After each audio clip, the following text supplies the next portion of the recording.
Swipe Up, episode 231, the podcast where I share my unfiltered thoughts on the latest news and entertainment updates. I'm your host, Ray Taylor. Elon Musk is reportedly building a town in Texas for his employees to work and live in. Elon Musk is reportedly planning to build a town for SpaceX and the Boring Company staff in Texas. The town, called Snailbrook, stupid town, will be located about 35 miles outside of Austin, near the company's facilities. Musk and his associates have purchased at least 3,500 acres of land over the last few years to build the town. The town will feature about 110 prefabricated homes, a pool, an outdoor sports arena, a gym or sports area, a gym. The town may also include a small school, and plans for a location including private compound for Musk outside of the town. Of course, he doesn't want to be inside of the town with the workers, but he will profit from all of this land and homes that he's building and then look over it like the king on a mountain, looking down at his disciples. The vision of the town is described as a sort of Texas utopia along the Colorado River. Musk plans to offer the houses at cheaper prices to provide affordable housing for his employees. He's paying their salaries, so it doesn't really matter what he sells them at, right? Saying that he's giving them houses for less means that he can be justified in lowering their salaries. It's like, well, your mortgage is low because I sold you this house. I pat myself on the back. I hooked you up, bro. So you don't need as much money because I know what you're living on. Kanye West and Musk's ex-girlfriend Grimes also discussed the idea of the town last year. It's unclear whether Musk ever fully established a city at SpaceX's launch facility in Texas. Oh, did he try and do that? Maybe he did. But company town's I think Musk should probably look into American history. Maybe look into the history of Labor Day. Why Labor Day is a day. And maybe kind of see how he's following the steps of Pullman and see how that kind of went wrong. And everybody that works at SpaceX and the Boring Company should probably look into Pullman, Labor Day, and a little bit of history about company towns. Because sometimes company towns failed politically due to lack of elected officials and municipally owned services, right? He's going to control it. It's his town. Which led to resentment among workers. Listen, you've seen how Musk treats employees now, just that have their own kind of freedom. Imagine when he owns where you live and controls your existence on every level. You don't think he's going to monitor everything you do like Pullman did?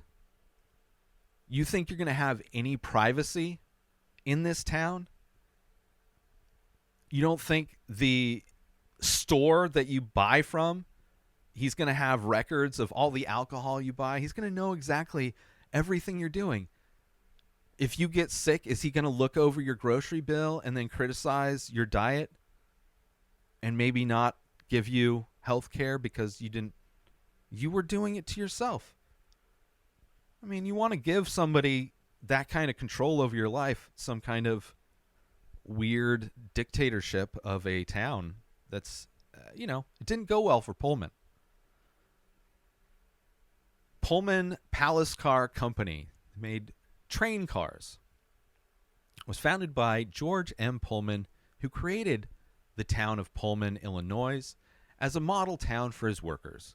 The workers of Pullman received several wage cuts after the Panic of 1893, but the rent for the company-owned homes in Pullman remained high. The workers formed a committee to ask for rent reductions, but they were flatly refused, and 3 committee members were terminated. Why are you talking? I mean, we've seen how effortlessly and just kind of with zero respect Musk has treated people that he's let fired. Imagine living in that guy's town. Like, anybody who understands history and has seen how Musk treats his employees, who decides to work and then go and live there, they almost, I don't want to victim blame, but you gotta you should be a smart person. Just look at history just a little bit. The Pullman strike was the first national strike in U.S. history, involving over 150,000 persons and 27 states and territories. President Grover Cleveland ordered federal troops to crush the strike, resulting in dozens of deaths. A national commission formed to investigate the cause of the strike found that Pullman's paternalism was partly to blame and labeled it un-American. In 1898, the Illinois Supreme Court required Pullman to dissolve their ownership of the town. The Pullman strike initiated a new chapter in the existence of company towns, leading to the abandonment of the old model of paternalism in favor of new, professionally designed company towns.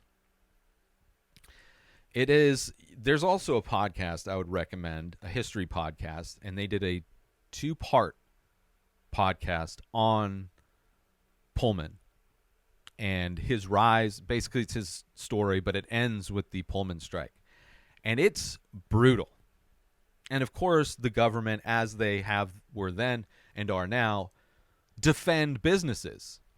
I mean, railroads, we're seeing that today with the Norfolk Southern, how the government will allow these businesses to be unregulated, put towns at risk in order to maximize profit. And every time these companies fail, the government pay our tax dollars. It's not the companies that pay, it's their tax dollars. They get bailed out. It's just absolutely disgusting.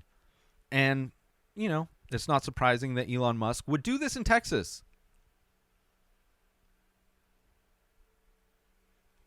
It's just, and he doesn't like organizing. So it's like these people living in these homes, like do you think he's going to pay you enough so you can move to relocate? Because with the Pullman thing, like, people were starving because he raised rents and didn't want to pay them anymore. And as long as people weren't actually dying, he's like, well, I pay them enough to survive. Look into history. Didn't end well for Pullman. Definitely won't end well for Elon Musk, who's already shown to be a disgusting human person. Anybody that would want to work for him almost deserves what they get. But I feel bad for the people that worked at these places before he came on board. Right? I feel bad for the people that had to deal with him at Twitter. I feel bad for the people who maybe started with Tesla before he came on board, because he didn't invent the electric car. He didn't start Tesla. He's a guy that comes from money. Parents own a mineral mine in apartheid South Africa. I don't know if you've seen the melanin content in Elon Musk's skin, but he was on the abuser's side, the dominant side of apartheid South Africa. Right? It's a little bit different dynamic. Even still, parents, even if it wasn't apartheid Africa, parents owned a mineral mine. Or a gem mine, I think. Comes from money. Not self-made in any way. Anyway, not going to end well. History repeats itself. But whatever. Nothing will change. New episodes of The Ray Taylor Show come out every single day. Subscribe on YouTube and everywhere our podcasts are found. Binge the full week over at inspireddisorder.com/plus. Buy Ray Taylor Show merch over at inspireddisorder.com. Have a wonderful day, everybody. Peace out. much. Today is the day where you wake up and you realize that everything that you've been dreaming about, everything that you've been wanting, every goal and wish and hope that you've ever had can become real. Dreams can come true. What you manifest in your mind, you can